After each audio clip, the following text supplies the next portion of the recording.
नमस्कार, मैं जनता शिवम गौतम। बड़ी खबर आ रही है दिल्ली हाई कोर्ट से, जहां पर कई याचिकाएं लगाई गई थी उन लोगों के खिलाफ जिन्होंने दिल्ली में जो दंगे हुए या उससे पहले शाहीन बाग और भजनपुरा सीलमपुर जैसी घटनाएं हुई थी उसको लेकर याचिका लगाई गई थी। अब उस पर दिल्ली हाई कोर्ट की बेंच ने, जिसमें कि जस्टिस DN पटेल और जस्टिस C हरिशंकर शामिल थे, उन्होंने अब केंद्र सरकार को, गृह मंत्रालय को और दिल्ली सरकार को नोटिस जारी कर दिए हैं। और आपको कोई चौंकने की ज़रूरत नहीं है, क्योंकि इसमें जिन लोगों के नाम हैं उन लोगों के लिए हम पिछले 1 महीने से कह रहे थे कि कुछ वकीलों को चाहिए कि इन लोगों के खिलाफ भड़काऊ भाषण के केस दर्ज कराएं, FIR दर्ज कराएं। और इनमें जो नाम है, सबसे पहला नाम है इंदिरा गांधी की बहू राजीव गांधी की विधवा सोनिया गांधी का, उसके बेटे राहुल गांधी का, उसकी बेटी और रॉबर्ट वाड्रा की पत्नी प्रियंका वाड्रा का, मनीष सिसोदिया का जो कि अरविंद केजरीवाल का खासम खास है, अमानतुल्लाह खान का, स्वरा भास्कर नाम की एक बॉलीवुडिया जो साइड हीरोइन है उसका, और उसके अलावा इसमें अकबरुद्दीन ओवैसी, असदुद्दीन ओवैसी जैसे लोगों के नाम हैं, मनीष तिवारी का नाम इसमें है। निश्चित तौर पर उन सभी लोगों के नाम पर कई लोगों ने याचिकाएं लगाई हैं। किसी ने याचिका लगाई है सोनिया, राहुल और प्रियंका के लिए, किसी ने याचिका लगाई है साइमा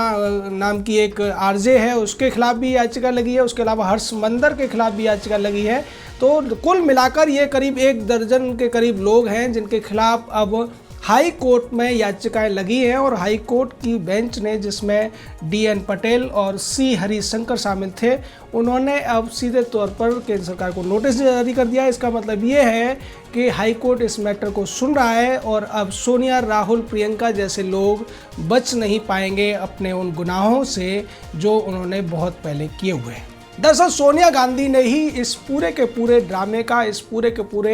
एक तरीके से अराजकता का या इसे गृह युद्ध की तरह भारत को झोंकने के इस पूरे षड्यंत्र की शुरुआत की थी। 14 दिसंबर को रामलीला मैदान में जो भाषण दिया था सोनिया नाम की इस इटालियन महिला ने, उसी से ये सारी की सारी आग भड़की थी। लेकिन उतनी जल्दी नहीं भड़की थी, क्योंकि कांग्रेस को पूरे देश की जनता पहले ही नकार चुकी थी और कांग्रेस ने यह ऐलान किया था कि हम इसी तरीके की बातें, इसी तरीके की लोगों को जगाने वाली स्पीच देश के कोने कोने में देंगे। और हुआ भी यही था। कांग्रेस के तमाम छुटभइये नेता, चमचे टाइप के लोग और राहुल गांधी, सोनिया गांधी के चाटुकार पूरे देश में जगह जगह जाकर उन्हीं भाषणों को दोहरा रहे थे, उन्हीं बातों को कह रहे थे। शुरुआत सोनिया ने की थी और उसने ये कहा था कि अब समय आ गया है कि आपको इतिहास बदलने के लिए सरकार के खिलाफ सड़कों पर निकलना चाहिए और सरकार की ईंट से ईंट बजा देनी चाहिए। अपने अधिकारों के लिए आपको लड़ना ही पड़ेगा, संघर्ष करना ही पड़ेगा। हालांकि शब्द जो मैं बोल रहा हूँ उससे भी ज़्यादा खतरनाक इस्तेमाल किए थे सोनिया नाम की इस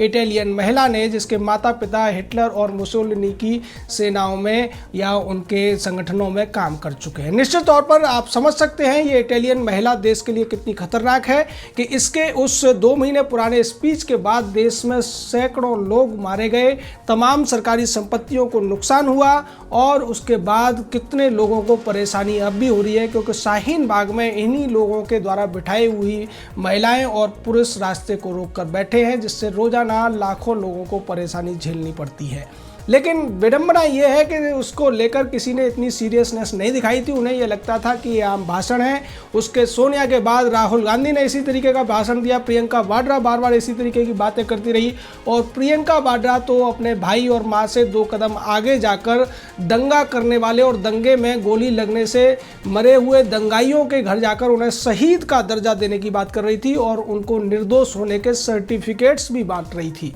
उसके बाद नंबर आता है मनीष तिवारी जैसे लोगों का, जो अपने नाकाओं की बातों को और ज़्यादा एलेबोरेट करके लोगों को भड़काने की कोशिश कर रहे थे, या सलमान खुर्शीद जैसे लोगों का, जो बच्चों से मोदी के खिलाफ नारे लगवाते हुए वीडियो डाल रहे थे। दिग्विजय सिंह जैसे लोग, शशि थरूर जैसे लोग भी यही कर रहे थे। और उसके अलावा अमानतुल्लाह खान नाम का आम आदमी पार्टी का जो विधायक है, वो इसमें सबसे ज़्यादा खूंखार व्यक्ति साबित हुआ, जिसे शाहीन बाग को शुरू किया और बाद में जब कल क्लियर तौर पर FIR दर्ज हो गई है आम आदमी पार्टी के एक पार्षद के खिलाफ, तो यही अमानतुल्लाह खान उसको निर्दोष होने का सर्टिफिकेट बांट रहा है और ये कह रहा है कि इसको फंसाया गया है, उसका कोई कसूर नहीं है। हालांकि पहले ये काम अरविंद केजरीवाल किया करता था, लेकिन अब उसने अपनी ये पावर डेलीगेट कर दी है अपने विधायकों के पास भी और अपने राज्यसभा सांसदों के पास भी। जिस तरीके से संजय सिंह भी कल ताहिर हुसैन को निर्दोष होने का सर्टिफिकेट बांट रहा था, लेकिन अब जब हाई कोर्ट ने इन सभी लोगों के खिलाफ हेट स्पीच के मामले में नोटिस जारी कर दिया है, तो हम आपको बता दें कि इन दोनों मामलों में जो सजा हो सकती है वो दरअसल 153 और 505 के मामले में जो होती है उसी स्तर की हो सकती है, क्योंकि इसको लेकर 2017 में विधि आयोग ने भी केंद्र सरकार से सिफारिशें की थी और ये कहा था कि जो भी लोग भड़काऊ भाषण देते हैं उनके खिलाफ सरकार को चाहिए कि वो कड़ी से कड़ी कार्रवाई करे और उन लोगों को सलाखों के पीछे पहुंचाए, क्योंकि इस तरीके की जो भाषण होते हैं उनका असर काफ़ी दिनों तक पड़ता है, लंबे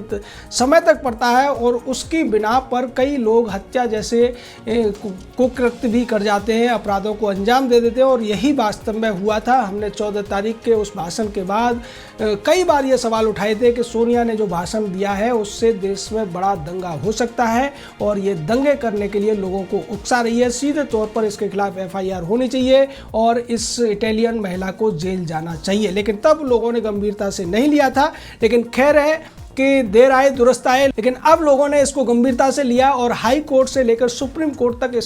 इसमें लेकर याचिकाएं डाली गई। वहीं दूसरी तरफ सुप्रीम कोर्ट के वकील अश्विनी उपाध्याय ने भी सुप्रीम कोर्ट में एक याचिका डाली और उसमें यह कहा गया कि केंद्र सरकार को निर्देश दिया जाए कि विधि आयोग के जो निर्देश हैं हेट स्पीच मामले में वो स्वतः संज्ञान से केंद्र सरकार उस पर कार्रवाई करना शुरू करे। अगर सरकार इस तरीके से कार्रवाई करती या उस पर कानून बन गया होता तो निश्चित तौर पर अब तक सोनिया गांधी जेल में होती, उसका बेटा और उसकी बेटी भी जेल में उसका साथ दे रहे होते और शायद दिल्ली में इतने लोग नहीं मरते जितने की आज संख्या बढ़कर 42 हो गई है। उसके अलावा पूरे देश में जो प्रॉपर्टी का नुकसान हुआ, यूपी में तो हालांकि उस प्रॉपर्टी को वसूला भी जा रहा है, लेकिन दिल्ली और बाकी के जगहों पर इसको वसूला नहीं गया। साथ ही साथ जिस तरीके से देश की जो संपत्ति का नुकसान शाहीन बागी जैसी घटनाओं से हो रहा है कि वहाँ सड़कें रोककर लोगों की रोजी रोटी छीन ली गई, उसके अलावा पूरे देश में जिस तरीके का माहौल बनाने की कोशिश की गई, देश को बदनाम करने के लिए भी स्वरा भास्कर और जावेद अख्तर टाइप के ये जो आपके पैसों पर पलने वाले भांड है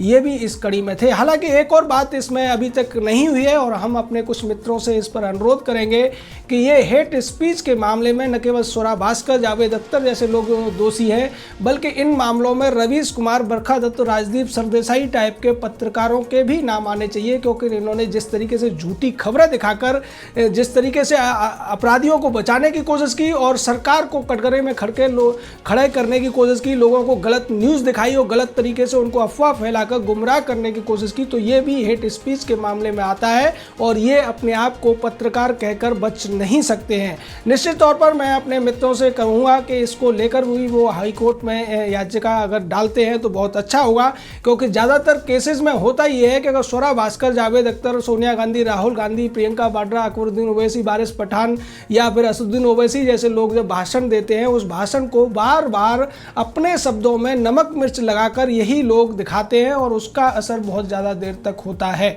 जैसा कि अभी ताहिर हुसैन के मामले में देखने को मिल रहा है कि कुछ लोग हैं जो उसको बचाने की कोशिश कर रहे हैं। कल हमने आपको उनके नाम बताए थे और सीधे तौर पर वो उस जांच की दिशा को मोड़ने की कोशिश कर रहे हैं, वो सच को झूठ बताने की कोशिश कर रहे हैं और झूठ को सच दिखाने की कोशिश कर रहे हैं। जैसा कि अभी पिछले दिनों जब दंगा हुआ था तो एक लड़का पिस्टल से, जो देसी पिस्टल से फायर करता हुआ नजर आया था और उसको बाकायदा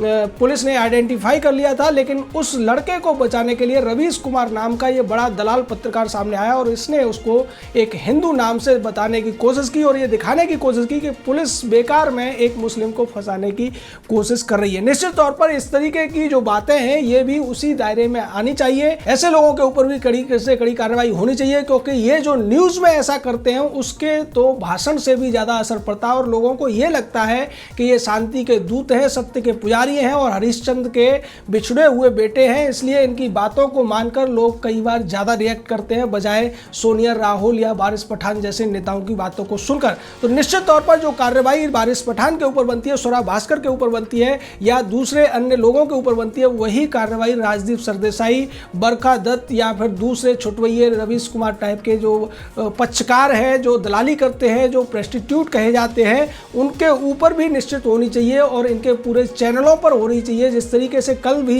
देखने को मिल रहा था कि एबीपी न्यूज़, आज तक जैसे चैनल, एनडीटीवी जैसे चैनल, टाइम्स नाउ जैसे चैनल किस तरीके से ताहिर हुसैन को बचाने की कोशिश कर रहे थे और जो लोग पीड़ित थे उन्हीं को दंगाई साबित करने की कोशिश कर रहे थे, तो सीधे तौर पर ये एक घिनौना अपराध था और इस अपराध को लेकर भी सरकार को इस पर एक कड़ा कानून लाना चाहिए। हालांकि खुशी की खबर यह है कि एसएन श्रीवास्तव जो सीआरपीएफ से आए थे और उन्हें स्पेशल सीपी बनाया गया था दिल्ली पुलिस में, इस मामले के बाद अब वही दिल्ली पुलिस के अगले पुलिस कमिश्नर होंगे और 1 मार्च से वो अपना चार्ज संभालेंगे। जय हिंद, जय भारत।